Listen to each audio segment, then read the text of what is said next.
Buenos días. El Señor nos ha dado un nuevo día para poder buscarlo, para poder bendecir su nombre, para poder estudiar su maravillosa palabra y para poder seguir creciendo en el conocimiento de nuestro Señor y Salvador Jesucristo. Mientras haya tiempo, todavía tenemos la oportunidad no solamente de conocer a Jesucristo como Salvador y ser redimidos por su preciosa sangre redentora, sino la oportunidad de poder llegar a conocerlo de una manera más completa. La oportunidad de crecer a la medida de la estatura de la plenitud de Cristo. Crecer en su palabra, no solamente en las teorías, en el conocimiento de las teorías, sino dejar que su palabra en nosotros nos vaya perfeccionando.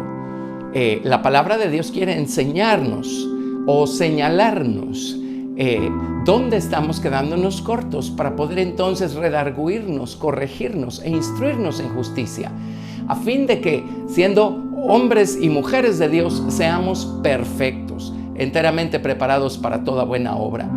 Así es que todavía hay tiempo para estudiar, para crecer, para aprender, todavía hay tiempo para elegir, todavía hay tiempo para afirmar nuestra vocación, nuestro llamamiento con nuestras elecciones. Y todavía hay tiempo pues para seguir perfeccionando la obra de Cristo en nuestras vidas. Qué bueno, qué privilegio. Así es que vamos a orar. Estamos muy agradecidos con Dios por el pan que el Señor pone siempre sobre la mesa. Y vamos a darle gracias y a bendecirlo por el pan que ha puesto sobre la mesa el día de hoy para cada uno de nosotros. Padre, en el nombre de Jesús, gracias por el privilegio que nos das una vez más de sentarnos a la mesa. Es un privilegio que no merecemos. Todo se lo debemos a Jesucristo, a la gracia que nos da lo que no merecemos, a la misericordia que aleja de nosotros lo que sí merecemos. Gracias. Gracias porque nos has convidado, Señor Dios, a tu mesa. Señor Dios, a la mesa en donde no solamente nos sirves, Señor Dios, el evangelio de salvación, sino nos sirves el evangelio del reino, Señor. Bendito Dios, gracias por ayudarnos a aprender acerca del Rey.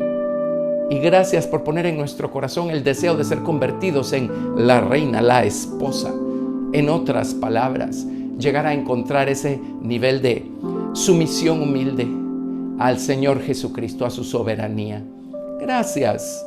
Gracias, Señor, por el pan que tienes hoy dispuesto para nosotros. Oramos, el pan nuestro de cada día, dánoslo hoy.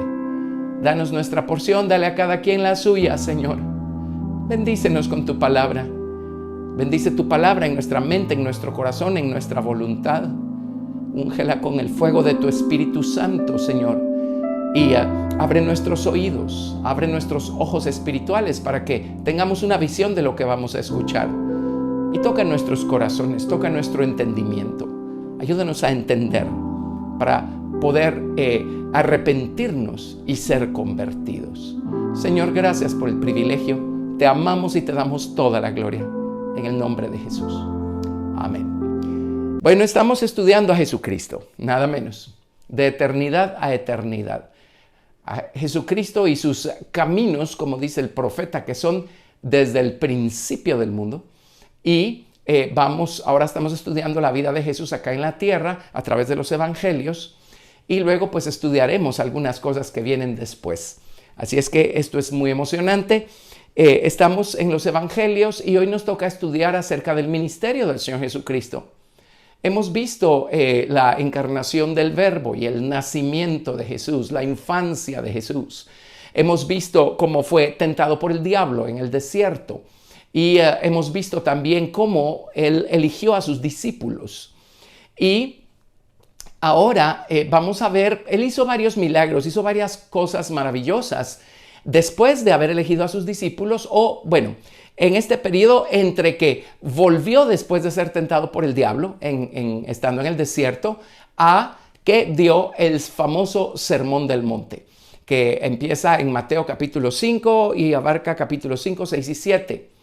Entre la tentación de Jesús, los 40 días en el desierto y el Sermón del Monte, Jesús hizo varias cosas. Así es que aquí vamos a introducir su ministerio. Noten ustedes la similitud nuevamente, el pueblo de Israel. Ellos empezaron su jornada en Egipto por medio de la sangre del Cordero de la Pascua.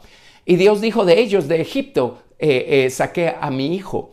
Y luego se vuelve a citar esa misma escritura en relación a Jesucristo cuando él con sus padres subieron de Egipto después de la muerte de Herodes. Así es que Jesucristo subió de Egipto. Luego el pueblo de Israel fue bautizado en la columna de nube y fuego, en el Espíritu Santo, y fue bautizado en el mar. Esas son palabras que usa 1 Corintios capítulo 10. Así es que fue bautizado en el Espíritu Santo y en agua. Entonces encontramos al Señor Jesucristo yendo al río Jordán para ser bautizado por Juan en agua, y luego fue bautizado por el Espíritu Santo que descendió en forma de paloma de manera corporal sobre el Señor Jesucristo. Luego vemos al pueblo de Israel entrar al desierto, en donde al final estuvieron 40 años. Y luego vemos al Señor Jesucristo ser conducido por el Espíritu al desierto para ser probado 40 días. Allí en el desierto, el pueblo de Israel encontró a el monte Sinaí, en donde Dios les reveló su Torah, su ley moral, su ley ceremonial. Y Jesucristo, después de regresar de estos 40 días en el desierto, siendo tentado, siendo probado por el diablo, hizo varias cosas. Bueno, también en el caso de Israel, entre la salida del Mar Rojo del otro lado y el monte de Sinaí pasaron varias cosas. Igual con Jesucristo. Y luego Jesucristo subió al monte, no al monte de Sinaí, sino a un monte, el monte de las bienaventuranzas, a orillas del mar de Galilea, que también se llama el lago de Genezaret. Y allí les dio una Torah completamente más alta, más completa. La ley por medio de Moisés fue dada, pero la misericordia y la verdad vinieron por medio de Jesucristo. Jesucristo sacó a luz la gloria, la inmortalidad. Él sacó a luz la verdad que estaba detrás de las leyes. Así es que eso es lo que el Señor Jesucristo vino a hacer en el monte de las bienaventuranzas, como se le llama. Pero pasaron algunas cosas antes que Jesús subiera al monte de las bienaventuranzas. Entonces vamos a examinarlo hoy. Y el ministerio del Señor Jesucristo se resume en 3 cosas, 3 palabras.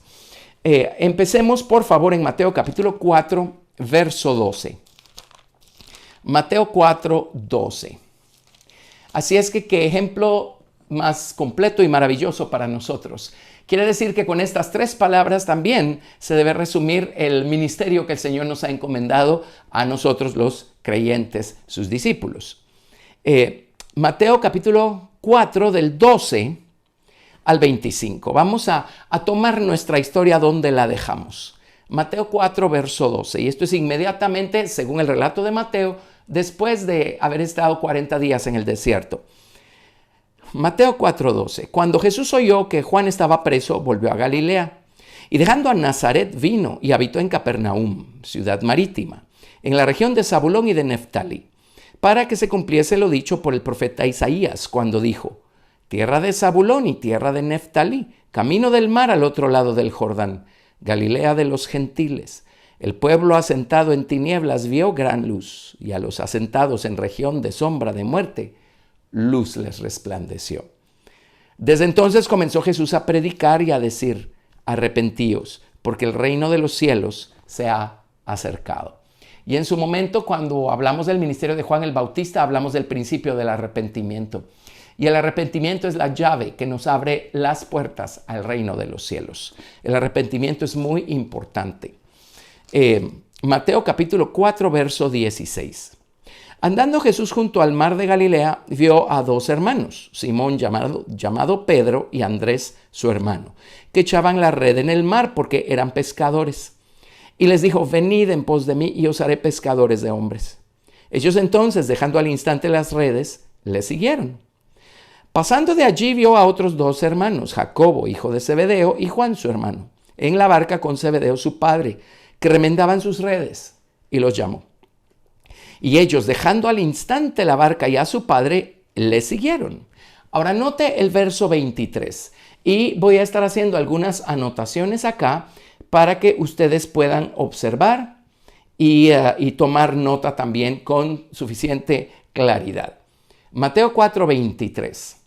Y recorrió Jesús toda Galilea, enseñando en las sinagogas de ellos y predicando el evangelio del reino, y sanando toda enfermedad y toda dolencia en el pueblo. Termino de leer hasta el verso 25 y luego regreso al verso 23. y se difundió su fama por toda Siria y le trajeron todos los que tenían dolencias, los afligidos por diversas enfermedades y tormentos, los endemoniados, lunáticos y paralíticos, y los sanó. Y le siguió mucha gente de Galilea, de Decápolis, de Jerusalén, de Judea y del otro lado del Jordán. Así es que él hizo varias cosas maravillosas, además de elegir a sus discípulos antes de subir al monte de las bienaventuranzas. Pero en el verso 23, Mateo 4:23. Y recorrió Jesús toda Galilea. Jesús hacía 3 cosas. Jesús enseñó. Número 2, Jesús predicó. Y número 3, Jesús dice, sanando toda enfermedad y toda dolencia del pueblo. Sanó. Entonces ya van a ver por la definición de esta palabra, voy a poner sanó porque es como dice aquí, sanó. Pero esta palabra es muy, muy amplia. No se refiere únicamente a sanar a la gente de dolencias físicas en su cuerpo. Es algo más que eso. Jesús hizo algo más para con la gente. Sanar es una parte importantísima y vital, pero una parte de lo que realmente significa esta palabra que más adelante les voy a definir. Así es que en realidad la palabra debiera ser aquí sirvió. Sirvió. Como un sirviente, valga la redundancia, como un criado. Ese es el sentido de esta palabra. Así es que Jesús enseñó, predicó y se dedicó a darse a los demás, sirviéndolos como si ellos fueran, o nosotros los hombres, la criatura, los seres humanos, ensuciados por el pecado, imperfectos, corrompidos a causa del pecado. Jesús se dedicó a ministrar, a servir al ser humano. Y Jesús sigue dedicado a servir al ser humano como lo hace un criado. Es un trabajo menial, un trabajo servil. A eso se refiere. Sirvió como siervo, como criado. Jesús se dedicó a servir a los hombres y sigue sirviéndonos a los hombres. Qué hermosa lección la que vamos a aprender acerca del Señor Jesucristo con relación a esto. Muy bien.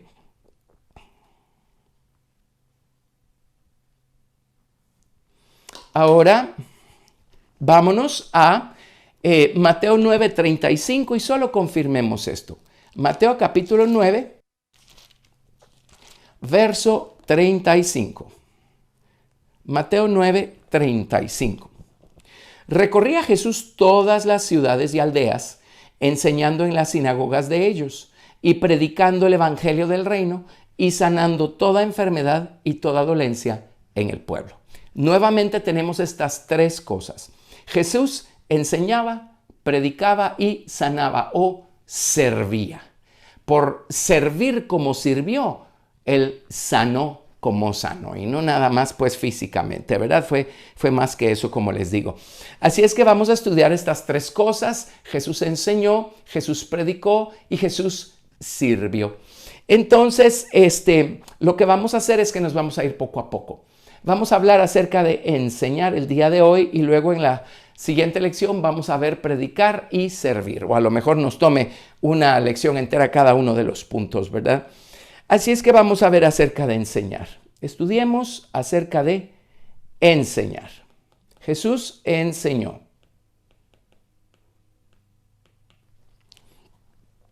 La palabra enseñar en el idioma griego es didasco, por eso tenemos palabras como didáctico, ¿verdad? Didasco. Escuche lo que significa. Significa impartir instrucción. La enseñanza es algo muy importante porque sin enseñanza no podemos formar a las personas. Sin enseñanza no podemos instruirlos de tal manera que cambie la mentalidad de la gente y esto haga que cambien sus hechos, sus acciones.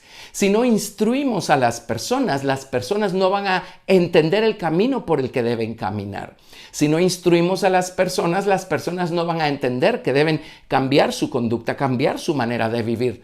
La instrucción es muy importante. Enseñar y predicar es muy diferente. Predicar es lo que hace un heraldo, o hacían los heraldos en la antigüedad, cuando llegaban con un mensaje, por ejemplo, del rey o del gobierno, y se paraban en la plaza y levantaban la voz y daban un anuncio. Por regla general, la palabra predicar está conectada con la predicación de las buenas nuevas, buenas noticias, ¿sí? Noticias de gran gozo. Eso es lo que le dijeron los ángeles a los pastores. Les predicaron porque les dieron noticias de gran gozo, de gran alegría. Os ha nacido en la ciudad de David un Salvador, que es Cristo el Señor, ¿sí?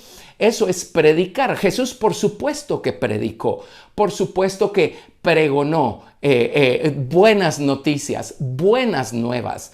Pero la predicación es para llamar la atención de las personas. La predicación es para despertar algo en la gente, para abrirles los oídos. Luego tiene que venir la enseñanza y la instrucción si queremos que las personas aprendan, crezcan, maduren, cambien. Así es que la enseñanza es muy importante.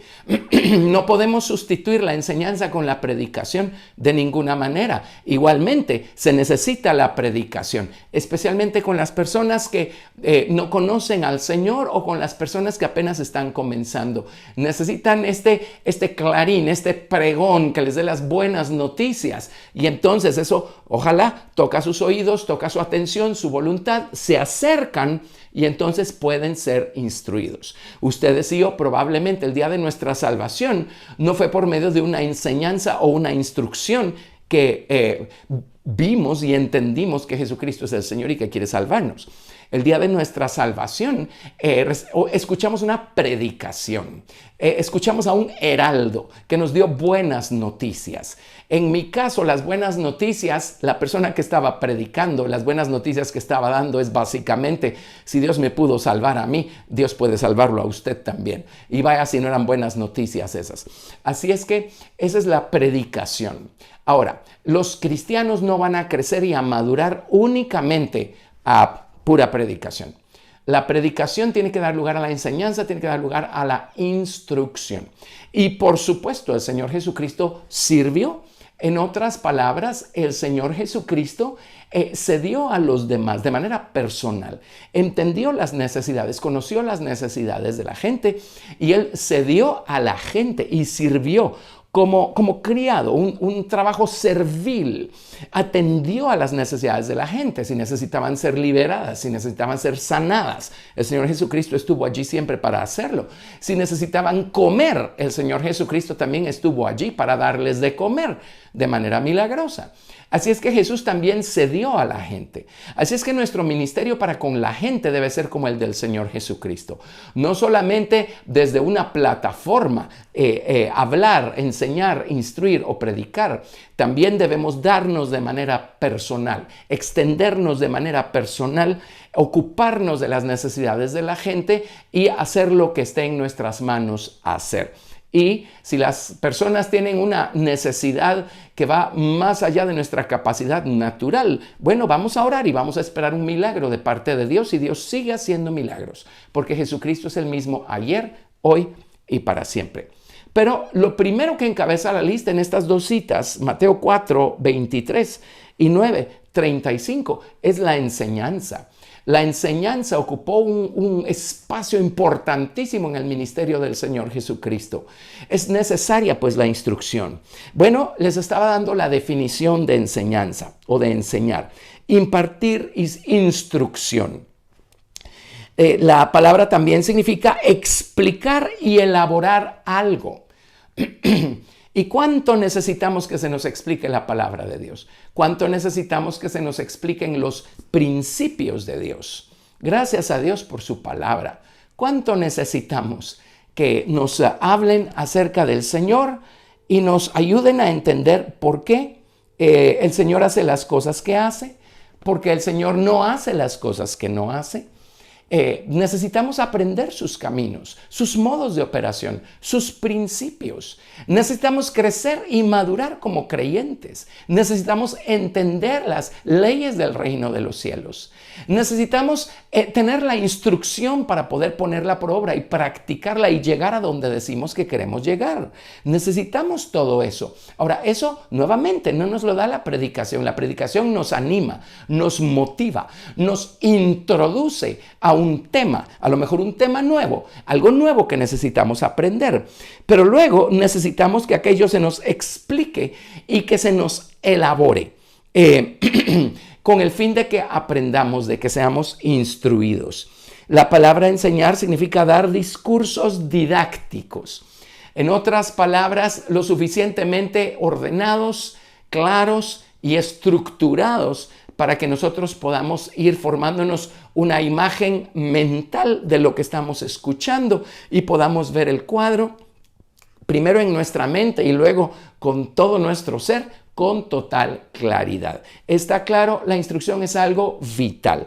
La palabra hebrea para instruir es preciosa también. La palabra para enseñar en hebreo, lamad, significa aguijonear. La aguijada es ese palito que usan para entrenar a los bueyes, para entrenar a los asnos. Para enseñarles en qué momento deben cruzar a la izquierda o deben cruzar a la derecha, o en qué momento deben detenerse, o en qué momento no están haciendo lo correcto y siguiendo las órdenes de acuerdo a cómo el amo las está transmitiendo, y entonces pues sienten allí el efecto de su torpeza y sienten el efecto de esa aguijada, ¿verdad? La palabra lamad significa aguijonear, significa enseñar usando la vara como un incentivo oriental. Y en muchos países ustedes ven cómo las personas que manejan animales de trabajo en el campo tienen su palito, ¿verdad? Y con el palito les dicen camine, deténgase, cruce, vaya, vuelva. Eso es lo que significa la palabra enseñar. Alguien dirá, entonces el Señor nos considera como animalitos que necesitan ser domesticados. Precisamente, la palabra lamad significa acostumbrar, adiestrar. Mire, y la enseñanza lo que hace es que nos termina por acostumbrar o por habituar, nos hace crear. Una vez instruidos, aprendemos hábitos nuevos de conducta, patrones nuevos de conducta, y ya no los dejaremos nunca una vez se hayan arraigado en nosotros. Lamad o enseñar en hebreo significa acostumbrar, adiestrar, instruir. Y oiga esto, domar o domesticar. Es la misma palabra que se usa para los animales, es la misma palabra que se usa para los seres humanos. Tremendo, ¿verdad? Y entre paréntesis hemos mencionado en el pasado el hecho que cuando la naturaleza humana se corrompió en el jardín del Edén, el hombre adquirió prácticamente la naturaleza de todos los animales juntos. Por eso una y otra vez el Señor nos dice cosas como, no seas como el mulo, no seas como el caballo. Nos dice cosas así, ¿verdad? Bueno, en fin. El hecho es que domar o domesticar. Y miren, ustedes saben que Israel se metió en problemas y por eso Dios tuvo que destruir la ciudad de Jerusalén. Él usó a los caldeos, a los babilonios, para destruir Jerusalén, para hacer pedazos Judá. Y miren, en Jeremías 31:18 se nos resume la razón. Jeremías 31, verso 18.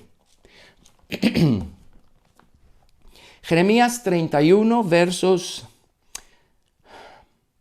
18 y 19.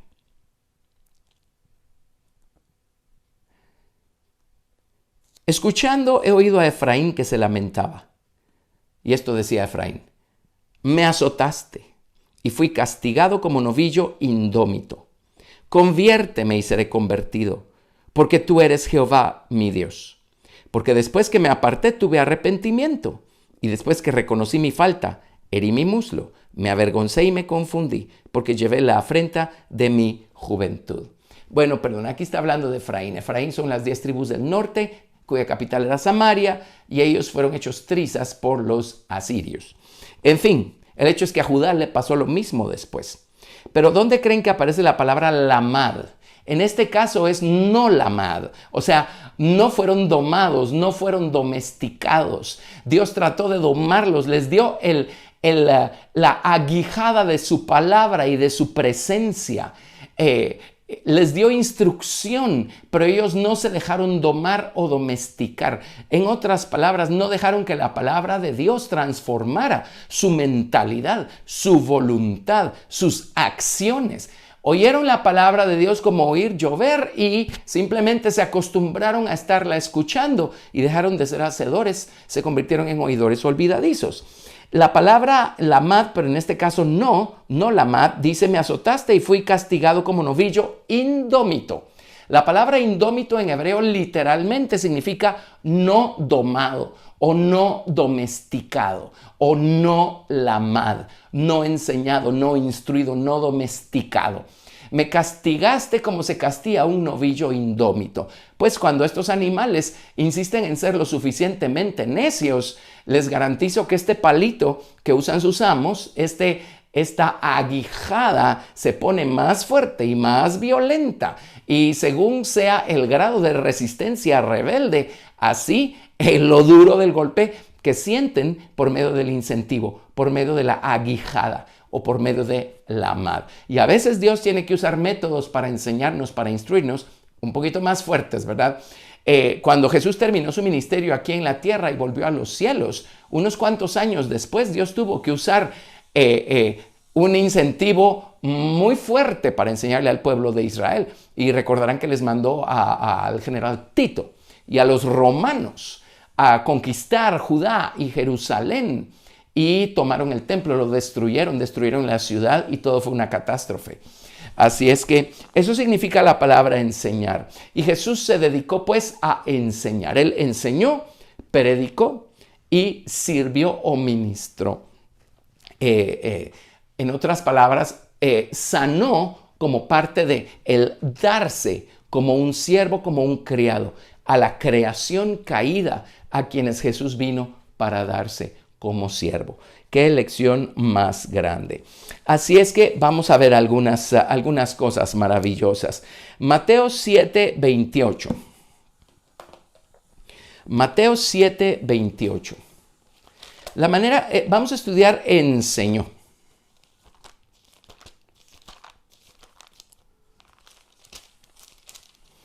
Y en Mateo 7, del 28 al 29, después que terminó el sermón del monte, miren lo que dijeron las personas que escucharon su doctrina. En las Biblias hebreas dice su Torah. Mateo 7 del 28 al 29.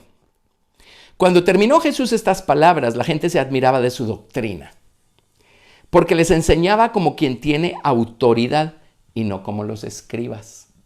Les enseñaba como quien tiene autoridad, no como los escribas. Miren, los escribas lo que hacían era repetir teorías que ellos mismos ni entendían y mucho menos practicaban.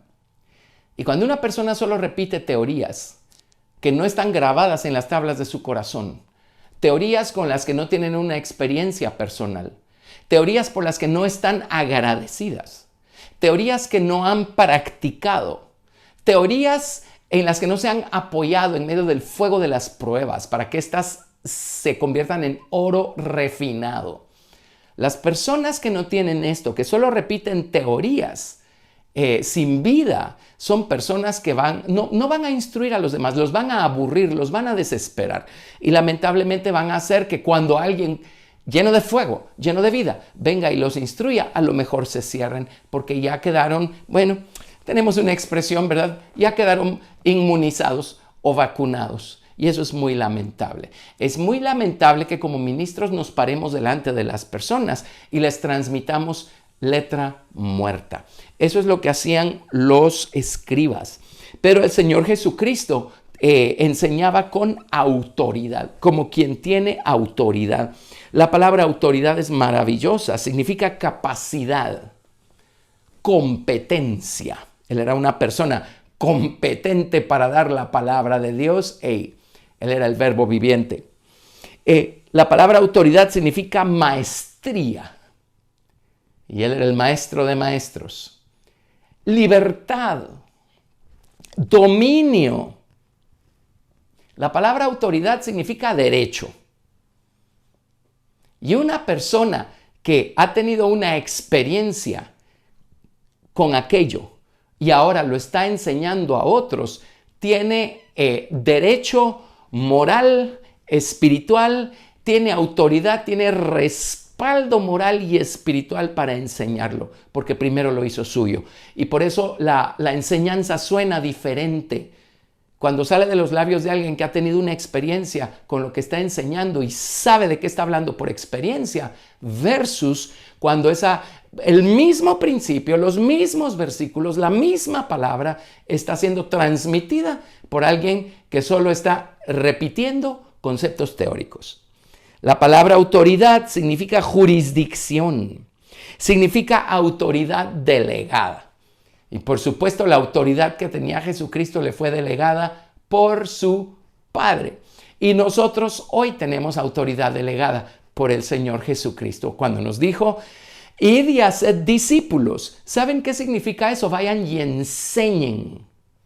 Por otro lado dijo, id y predicad el evangelio a toda criatura. Allí que está diciendo, vayan y prediquen. ¿Ven la diferencia? ¿Sí? A toda criatura tenemos que predicarles. A los discípulos tenemos que enseñarles para formarlos, para que crezcan. Amén. Y por supuesto, debemos servirlos a todos, debemos darnos a la gente, así como alguien se dio a nosotros y así como Jesús se da a todos nosotros.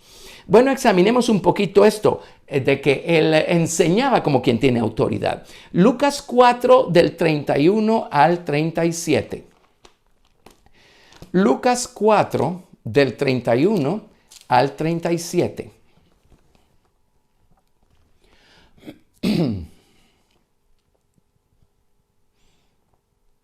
Descendió Jesús a Capernaum, ciudad de Galilea, y les enseñaba en los días de reposo.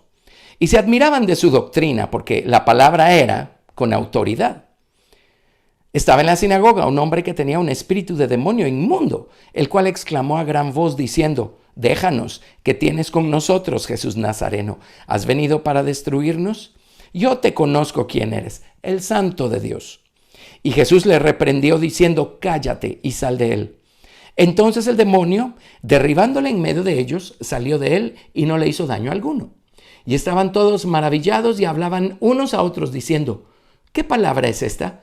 Que con autoridad y poder manda a los espíritus inmundos y salen. Y su fama se difundía por todos los lugares de los contornos.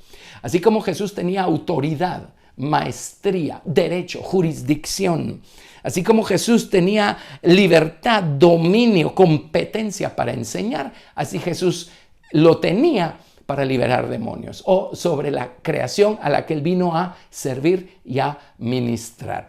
Así es que Jesús tenía esta competencia, esta autoridad, porque Él era el verbo viviente, la palabra de Dios estaba viva en Él. De igual manera nosotros, cuando la palabra de Dios está viva en nosotros, de allí viene nuestra competencia, de allí viene nuestra autoridad espiritual, y así como lo hizo Jesús, nosotros también podemos y debemos liberar a aquellos que tienen demonios. Lucas capítulo 7, del 1 al 10. Lucas 7, del 1 al 10. Después que hubo terminado todas sus palabras al pueblo que le oía, entró en Capernaum. Y el siervo de un centurión, a quien éste quería mucho, estaba enfermo y a punto de morir. Cuando el centurión oyó hablar de Jesús, le envió unos ancianos de los judíos, rogándole que viniese y sanase a su siervo. Y ellos vinieron a Jesús y le rogaron con solicitud, diciéndole, es digno que le concedas esto, porque ama a nuestra nación y nos edificó una sinagoga. Y Jesús fue con ellos. Pero cuando ya no estaban lejos de la casa, el centurión envió a él unos amigos, pues no, diciéndole, Señor, no te molestes, pues no soy digno de que entres bajo mi techo. Por lo que ni aún me tuvo por digno de venir a ti, pero di la palabra y mi siervo será sano. Porque también yo soy hombre puesto bajo autoridad y tengo soldados bajo mis órdenes. Y digo a este, ve y va, y al otro, ven y viene, y a mi siervo, haz esto, y lo hace. Al oír esto, Jesús se maravilló de él y volviéndose, dijo a la gente que le seguía: os digo que ni aún en Israel he hallado tanta fe. Y al regresar a casa, los que habían sido enviados hallaron sano al siervo, que había estado enfermo. Ahora, aquí tenemos algo maravilloso. Este centurión romano, imagínense, era un gentil. Este centurión romano entendió un principio y dijo: yo tengo autoridad porque yo estoy bajo autoridad. Yo sé obedecer las órdenes de mis superiores y ellos me han delegado la autoridad que ellos tienen. Así es que yo tengo el respaldo de todo el gobierno, de todo el imperio romano. Cuando yo doy una orden, la gente obedece a causa de mi posición y a causa que me ha sido delegada autoridad. Y esto es porque yo estoy bajo la autoridad también de mis superiores. Así es que él tuvo discernimiento y supo que Jesús tenía autoridad, porque Jesús estaba bajo la soberanía de su Padre. Y si Jesús hablaba la palabra, la creación tenía que obedecerle. Qué principio más tremendo. Y eso nos da una razón eso nos indica una de las causas que hace que una persona tenga autoridad espiritual o no la tenga. Esto es, cuando uno sabe obedecer órdenes, uno sabe dar órdenes. No me refiero a dar órdenes en el sentido de mandar a la gente, no. Me refiero en el sentido de tener autoridad para hablar una palabra, hacer oración de mando y que las cosas sucedan. Cuando uno está bajo la soberanía de Cristo, entonces uno tiene la autoridad del Señor Jesucristo. Jesucristo nos ha dado su autoridad, nos la ha delegado, porque Él es el Señor bajo cuya autoridad nos encontramos nosotros. Y entonces vamos a enseñar con autoridad, vamos a servir a los demás con la autoridad de Cristo respaldándonos y vamos a ver cómo el Señor hace cosas maravillosas, hace milagros. Y Lucas 19, verso 45. Lucas 19, verso 45.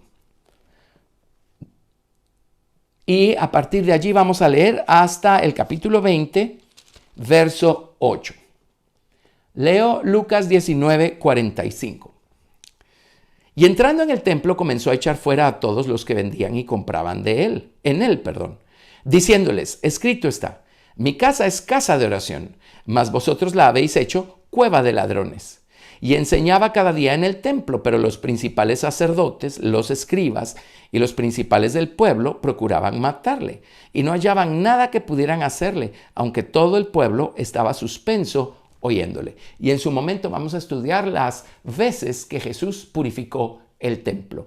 Y una de esas veces, que no es esta mencionada en Lucas, sino que está mencionada en el Evangelio de Juan, fue en estos días en los que estamos en cuanto a la historia de Jesús al inicio de su ministerio.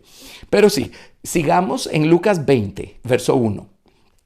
Sucedió un día que, enseñando Jesús al pueblo en el templo y anunciando el Evangelio, llegaron los principales sacerdotes y los escribas con los ancianos y le hablaron diciendo: dinos, ¿con qué autoridad haces estas cosas? ¿O quién es el que te ha dado esta autoridad?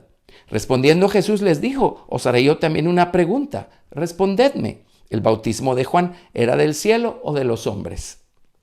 Entonces ellos discutían entre sí diciendo: si decimos del cielo, dirá, ¿por qué pues no le creísteis? Y si decimos de los hombres, todo el pueblo nos apedreará, porque están persuadidos de que Juan era profeta. Y respondieron que no sabían de dónde fuese. Entonces Jesús les dijo: yo tampoco os diré con qué autoridad hago estas cosas. En otras palabras, los escribas y fariseos, ellos no quisieron admitir que Juan tenía respaldo divino, respaldo de lo alto para hacer lo que hizo cuando bautizó a la gente para arrepentimiento. Ellos no querían admitirlo porque entonces hubieran tenido que admitir que era Dios el que estaba detrás de Juan, y ellos, al menos estos, no se arrepintieron y no fueron bautizados por Juan confesando sus pecados. Obviamente, si no, no hubieran estado con esta disyuntiva.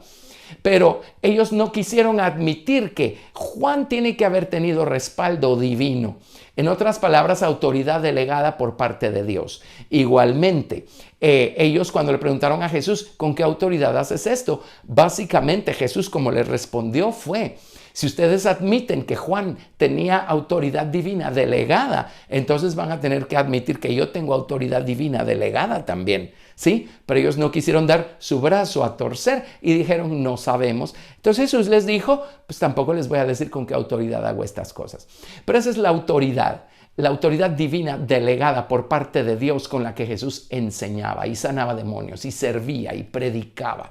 Autoridad divina. Él estaba bajo la autoridad de su Padre porque él estaba completamente unido a su Padre, y Jesús, el hombre, estaba perfectamente unido a Cristo, el Verbo. ¿Sí? Cristo, el Verbo, es el árbol de vida, y Jesús, el hombre, es la vid. Y la vid está completamente unida al árbol de vida. Amén. Entonces, de allí venía su autoridad. Entonces, ¿qué nos da autoridad a nosotros? Es lo mismo que le da autoridad al Señor Jesucristo. En primer lugar, la gracia de Dios en nuestra vida. Eso es lo que nos da autoridad especial, autoridad delegada por parte de Dios, competencia, maestría para servir al Señor. Jesús, por supuesto, el Salmo 45 dice, la gracia se derramó en sus labios, y la gente no podía creer, no podía soportar la gracia que salía, las palabras de gracia que salían de la boca del Señor Jesucristo.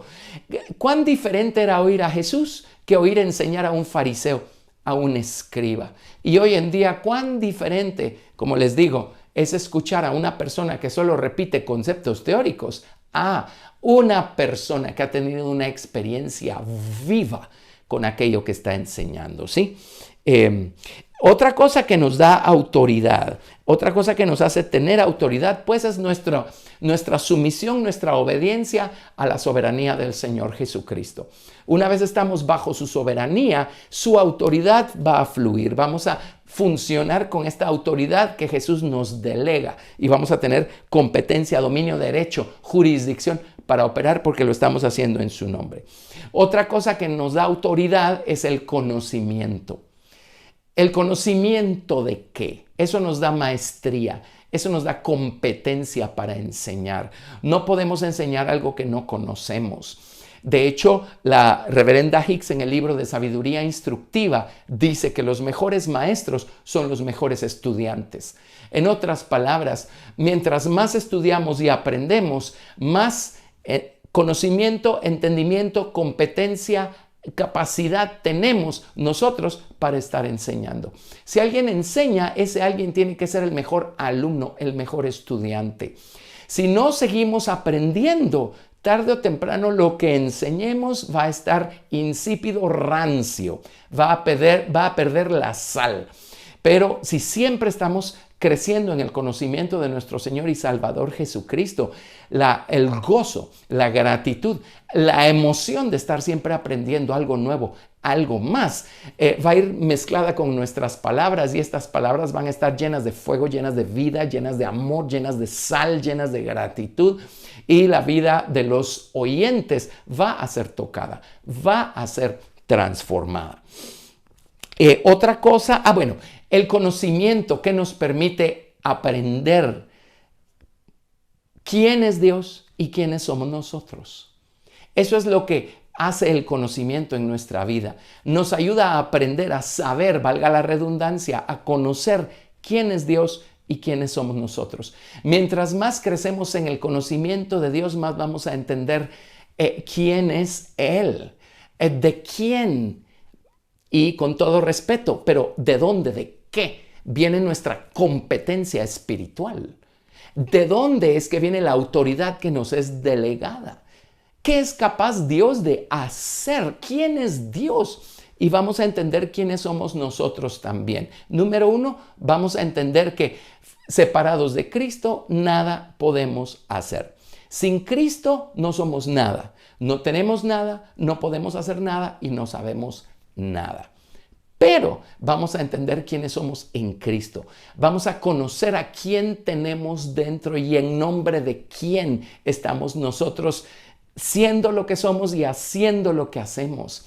Eso nos va a dar autoridad espiritual. Cuando sabemos quiénes somos en Cristo, cuando sabemos quién es Cristo en nosotros, el lado humano se va a hacer a un lado y vamos a dejar que Jesús, el lado divino, sea el que se manifieste, el que opere. Y Dios se va a llevar toda la gloria. Bueno, tenemos que tener una experiencia con Dios. La Biblia habla una y otra vez de cosas como que la palabra de Dios es como plata refinada en un horno de fuego. O la palabra de Dios es una palabra refinada, purificada. Está hablando de ser pasada por el horno de fuego. ¿Qué nos está enfatizando esto? Sino el hecho que mientras más experimentamos lo que sabemos o mientras más practicamos, nos apoyamos, creemos, confiamos en la palabra de Dios en medio del horno de las pruebas, más se refina la palabra. En otras palabras, cobra más vida, cobra más sentido, permea las capas más profundas de nuestra mente, de nuestro corazón, de nuestra voluntad. A la iglesia de la Odisea se recordarán que Dios les dijo, tú dices que eres rico y que te has enriquecido y que no tienes falta de ningún bien. Pero yo te digo que eres pobre, ciego, desventurado, miserable, desnudo. O sea, tu error es no saber lo que eres. Crees que eres lo que no eres. Y les dice, yo te aconsejo que de mí compres oro refinado en fuego para que seas rico. En otras palabras, deja que las teorías cobren vida. Haz algo con las teorías que tienes. La próxima vez que pases por el fuego de las pruebas,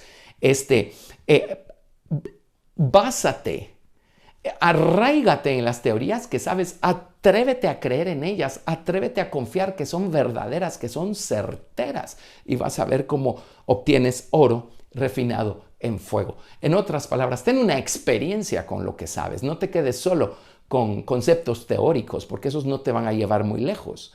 Ten una experiencia con lo que sabes. Miren, el Señor Jesucristo, la palabra pasada por el horno de las pruebas, el ejemplo de ejemplos, ¿verdad? Por eso Jesucristo resucitó con todo poder en los cielos y en la tierra y debajo de la tierra. La palabra puesta por obra, la palabra probada por el horno de las pruebas. Vaya, si no, miren la autoridad que tiene esa palabra, la pureza que tiene la palabra. Amén. Gracias al Señor. Así es que todo esto nos va dando autoridad espiritual. Bueno, hay muchos principios acá, pero por ejemplo en el Salmo 51, cuando el rey David se arrepiente de haber cometido adulterio con Betsabé y más aún de haber cometido un asesinato, cuando mandó a matar a Urías. En el Salmo 51, David, vemos su arrepentimiento tan profundo y tan sincero. Pero a partir del verso 10, aquí en el Salmo 51, dice David, crea en mí, oh Dios, un corazón limpio y renueva un espíritu recto dentro de mí. No me eches de delante de ti y no quites de mí tu Santo Espíritu. Vuélveme el gozo de tu salvación y espíritu noble me sustente. Lo que está diciendo es, primero trabaja conmigo, Señor. Perdóname y hazme tener la certeza de que tu perdón me ha sido otorgado. Vuélveme el gozo de mi salvación. Hazme tener una experiencia contigo, Señor. Y en el verso 13, básicamente dice, una vez haya yo tenido una experiencia personal, entonces enseñaré a los transgresores tus caminos y los pecadores se convertirán a ti. ¿Lo ven? ¿Qué me va a dar autoridad espiritual? ¿Qué va a tocar el corazón de los demás?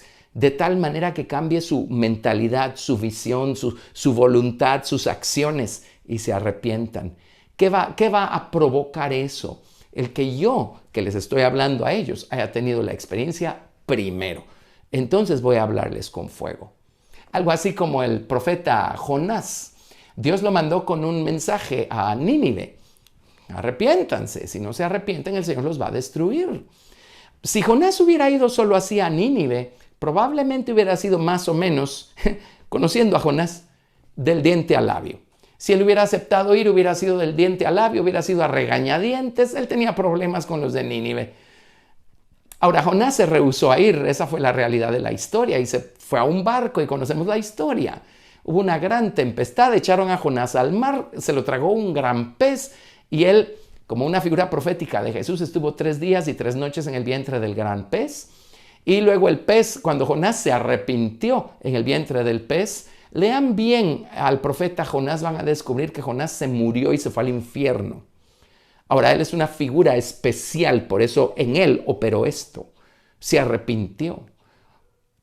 Es imposible que un ser humano sobreviva 3 días y 3 noches en el vientre de un pez en el fondo del mar. Él se murió. Lo dice allí en el libro del profeta Jonás. Bueno, cuando se arrepintió, Dios hizo lo que hizo y el pez vomitó a Jonás precisamente en las costas de Nínive. Miren lo que hizo su predicación, hizo que todos se arrepintieran. Él tuvo una experiencia. Obviamente ya no fue, con todo y que él todavía tenía un problema con los ninivitas, pero ya no fue del diente al labio como pudo haber sido al principio. Él tuvo una experiencia tremenda y miren el resultado.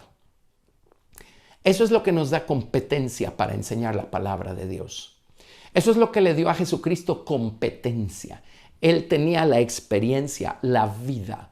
Él era la vida, Él era el verbo viviente. Dios santo, el creador de todas las cosas, hecho hombre. Vaya si no tenía la vida, la experiencia de la verdad. Él es la verdad, Él es la palabra, Él es la sabiduría de Dios.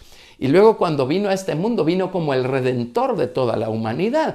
Y en su momento vamos a ver cómo Él empezó a echarse sobre sí las cargas de nuestros pecados desde que empezó a ministrar a la gente. No fue hasta que llegó a la cruz. Fue desde que empezó su ministerio y empezó a tocar a la gente que Él se empezó a echar sobre sí la carga de nuestros pecados para poder llevarlos a la cruz, ¿sí? Y dejarlos clavados en la cruz y redimirnos a nosotros de la culpa. Así es que Jesucristo, miren la tremenda experiencia que Él tenía, la vida que había en Él, la palabra en Él estaba viva. Amén. Así es que, pues Cristo es la palabra viviente, pero hablo de Jesús, el hombre, quien creció en sabiduría y en gracia para con Dios y para con los hombres. La palabra estaba viva. Eso le dio la competencia, la autoridad. Bueno, algunas cosas muy bonitas que les voy a mencionar ahorita. ¿Cómo enseñó Jesús? Y vamos a irlo anotando acá también para que puedan ir viéndolo.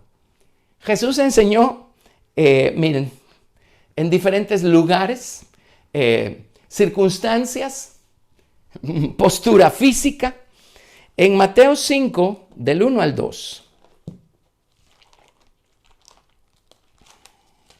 Mateo 5, del 1 al 2.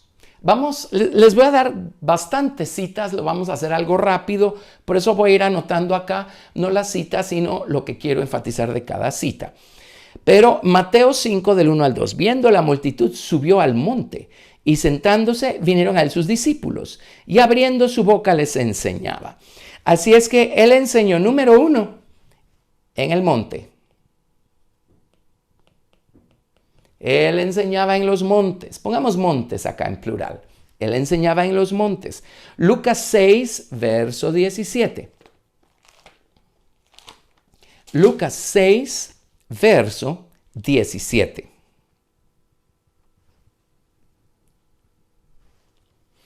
Y descendió con ellos y se detuvo en un lugar llano, en compañía de sus discípulos y de una gran multitud de gente de toda Judea, de Jerusalén, de la costa de Tiro y de Sidón, que había venido para oírle y para ser sanados de sus enfermedades. Resulta que Él enseñó en un lugar o en lugares llanos.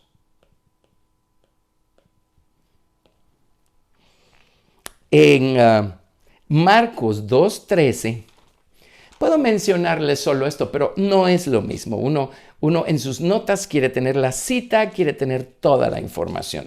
Marcos capítulo 2, verso 13.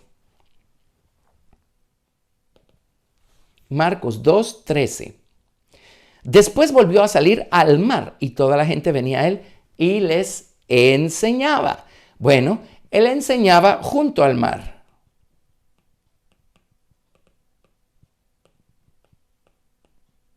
Y siempre me he preguntado qué clase de voz tenía el Señor Jesucristo para que las multitudes lo escucharan con claridad. a pesar de tener que competir con el sonido del viento, el sonido de las olas, el sonido de las aves, el sonido de la gente, niños llorando, animales haciendo ruido. Impresionante nuestro Señor. En Marcos capítulo 4, verso 1,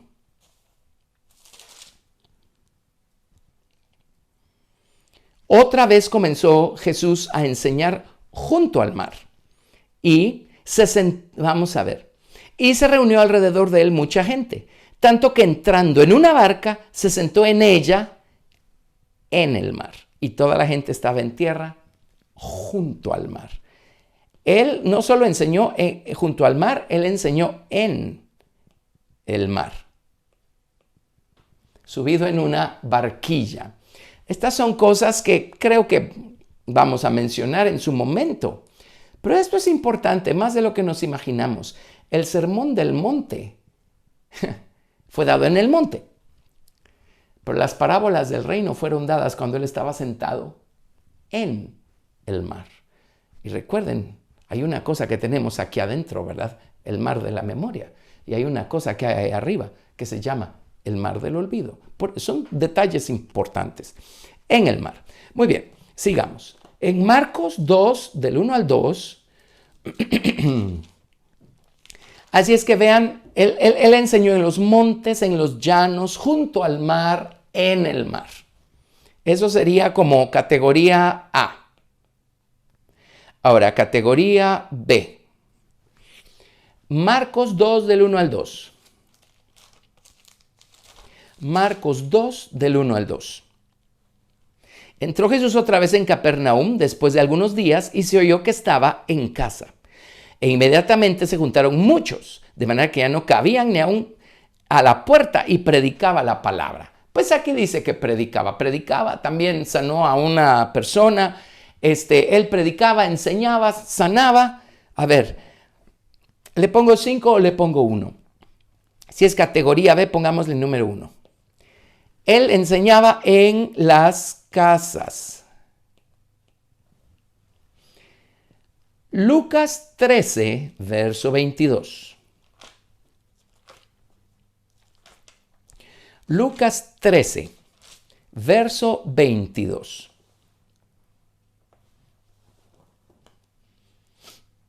Pasaba Jesús por ciudades y aldeas, enseñando y encaminándose a Jerusalén.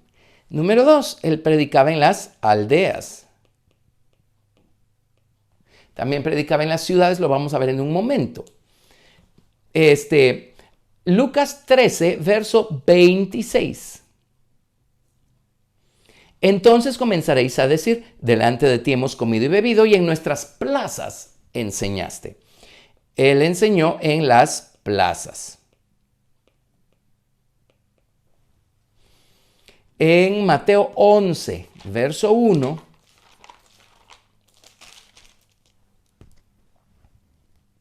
Mateo 11, verso 1, cuando Jesús terminó de dar instrucciones a sus 12 discípulos, se fue de allí a enseñar y a predicar en las ciudades de ellos. Ciudades. En las ciudades de ellos. Hagamos una categoría C. Pongámoslo aquí para tenerlo todo a la vista. Categoría C. Lucas 6, 6. Lucas capítulo 6, verso 6.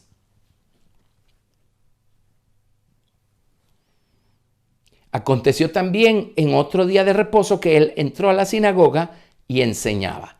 Y estaba allí un hombre que tenía seca la mano derecha. Él enseñaba en las sinagogas.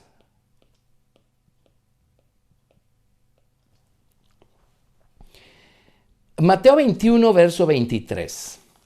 Por supuesto, hay más citas para cada una de estas, ¿verdad? Estas son representativas. Mateo 21, verso 23. Mateo 21, 23. Cuando vino al templo, los principales sacerdotes y los ancianos del pueblo se acercaron a él mientras enseñaba. y le dijeron: ¿con qué autoridad haces estas cosas y quién te dio esta autoridad? Él enseñaba, número 2, en el templo.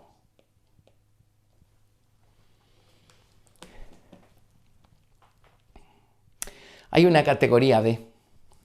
Pongámosla aquí. Creo que no les importa que todo esté aquí amontonado. Vámonos ahora a Mateo 5:1.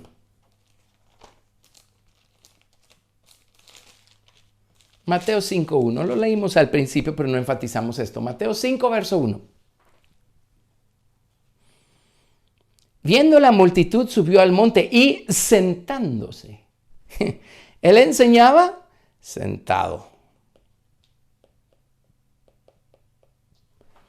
Y Juan 7:37.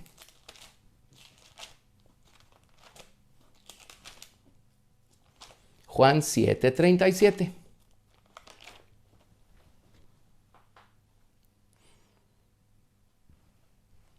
En el último y gran día de la fiesta, Jesús se puso en pie y alzó la voz diciendo: si alguno tiene sed, venga a mí y beba. El que cree en mí, como dice la Escritura, de su interior correrán ríos de agua viva. Él enseñaba de pie. ¿Ve qué cosa? A mí me parece hermoso tener enumerados todos estos detalles, maneras, lugares, posturas a través de las cuales el Señor Jesucristo enseñó. Eso significa que nosotros podemos enseñar en los montes, en los llanos, junto al mar, en el mar.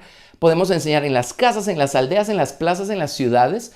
Podemos enseñar en lo equivalente a las sinagogas del templo. Podemos enseñar sentados, podemos enseñar estando de pie. Y esto me recuerda a la historia de muchos avivamientos históricos, por ejemplo, el avivamiento metodista por medio de John Wesley y Charles Wesley. No fue el único, pero la iglesia tradicional en Inglaterra era tan rígida, estaba tan arraigada, que cuando vino John Wesley con una experiencia personal de salvación, de conversión, Dios lo salvó y su conversión fue dramática. Él vino con un corazón ardiendo, lleno de amor, de gratitud por el Señor y lleno de celo por enseñarle el camino a sus compatriotas, los ingleses. Yo tuve la oportunidad de estar en el lugar donde está enterrado John Wesley y también tuvimos la oportunidad de ver el lugar donde él predicó uno de sus primeros sermones, todo esto en la ciudad de Oxford, en Inglaterra. Pero él tuvo que luchar, tuvo que lidiar con lo que la religión establecida. A él no lo dejaban predicar en las grandes iglesias, en las grandes catedrales. Así es que, ¿qué creen? Pues se fue al campo, se fue a los llanos y predicó en los llanos. O sea, ¿qué importa dónde prediquemos mientras prediquemos? ¿Sí? Y si nuestra experiencia le parece demasiado exuberante al resto de la gente y no nos dejan predicar pues en un lugar formal que se ha construido para predicar la palabra de Dios, pues vamos y prediquemos debajo de un árbol, debajo de una palmera, ¿sí? A mi esposa, la hermana Susi, le tocaba dar sus clases de escuela dominical debajo de una palmera en la ciudad de Escuintla. Bueno, así es que hay muchas maneras, ¿verdad? A mí me ha tocado el privilegio de enseñar en casas, en aldeas. En plazas, pues ahí no hemos enseñado, pero sí hemos predicado y hemos orado por la gente, ciudades, en toda clase de condiciones. Me ha tocado enseñar en montes, en llanos, especialmente cuando hemos tenido actividades con los jóvenes, retiros. Recuerdo una vez en una aldea en el Petén, fue muy emocionante porque pues solo estaba una casa donde íbamos a enseñar. Y no había ni luz eléctrica, así es que alguien tenía un pick-up, le sacaron el acumulador al pick-up y conectaron una lámpara con la batería del carro. Y yo solo veía a mi alrededor, todo estaba oscuro, era de noche, no había más gente que los anfitriones. Así es que yo dije, bueno, pues me imagino que le voy a predicar a los anfitriones y a todos los animalitos que tenga yo a mi alrededor, que van a creer que una vez empezamos a cantar de dónde apareció la gente. Llegaban a pie, llegaban a caballo, llegaban como podían. Cuando sentimos ya la casa estaba llena. Y fue tan emocionante, ha sido tan emocionante tener esa clase de experiencias. Bueno, el hecho es que Jesús enseñaba en todas estas capacidades, ¿verdad? Eso nos recuerda varias cosas. Si nos vamos aquí al libro de Deuteronomio,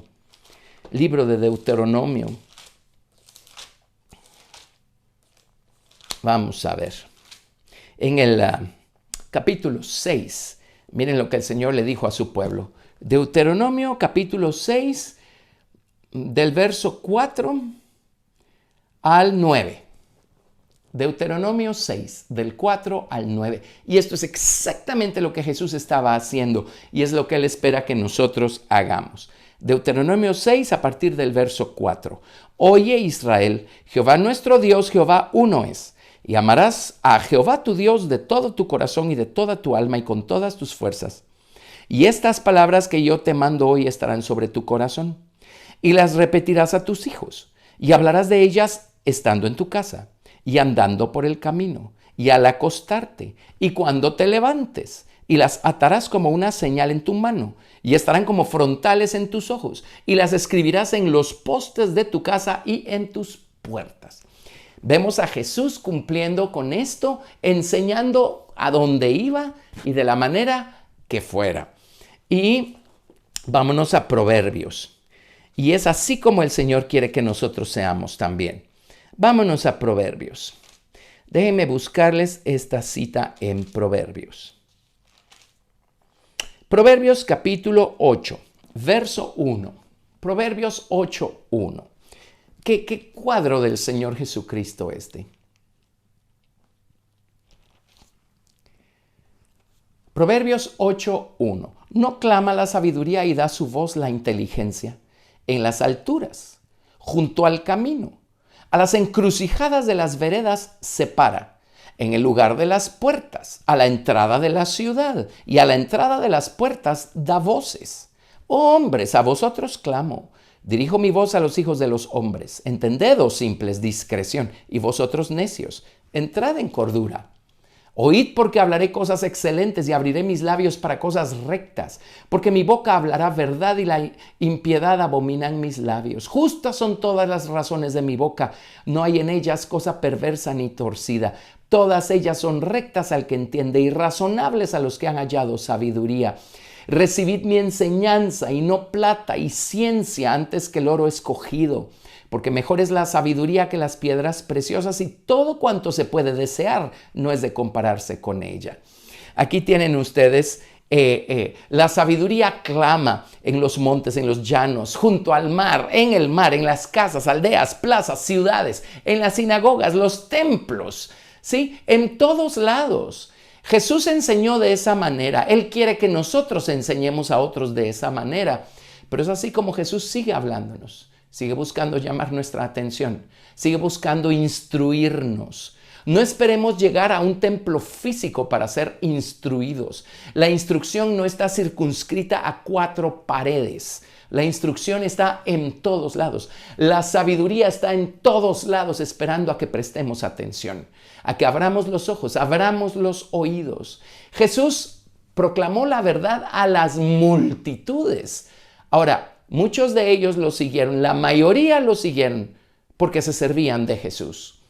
Pero sus discípulos siempre estuvieron allí, atentos, escuchando, aprendiendo no solo de las palabras que hablaba el maestro, sino aprendiendo simplemente al observar cómo se conducía el maestro en una situación determinada. No sé si notan, hay un lugar en donde Jesús no enseñó. De la categoría A, montes llanos junto al mar, en el mar. Hay uno que no está aquí, que son los desiertos. Él no enseñó en los desiertos. Quiero decir, con palabras, con instrucción hablada. Él hacía otra cosa en los desiertos que vamos a ver en las lecciones que vienen. Así es que, gracias a Dios por el ministerio de Jesús. Jesús enseñó, Jesús predicó y Jesús sanó o sirvió. Jesús sirvió. Sirvió como criado, sirvió como siervo. Él vino a servir y no a ser servido. Ya lo estudiaremos también en detalle. Pero aprendamos Jesús quiere enseñarnos, quiere instruirnos. Y dejémonos usar también. La Biblia dice que la palabra de Dios mora en abundancia en nuestros corazones. Que Jesús tenga la confianza de usarnos a nosotros para instruir a alguien más. Que nos va a dar esa competencia, el tener una relación viva, una experiencia viva, continua con Jesús, con su palabra, de manera personal. Crecer de manera personal en el conocimiento de nuestro Señor y Salvador. Eso nos va a dar esa competencia. Así es que por eso es que el ministerio de Jesús fue tan maravilloso, ¿cierto? Era Jesús, por supuesto, pero qué modelo, qué patrón a seguir, qué patrón para nosotros, ¿verdad? La vida del Señor Jesucristo.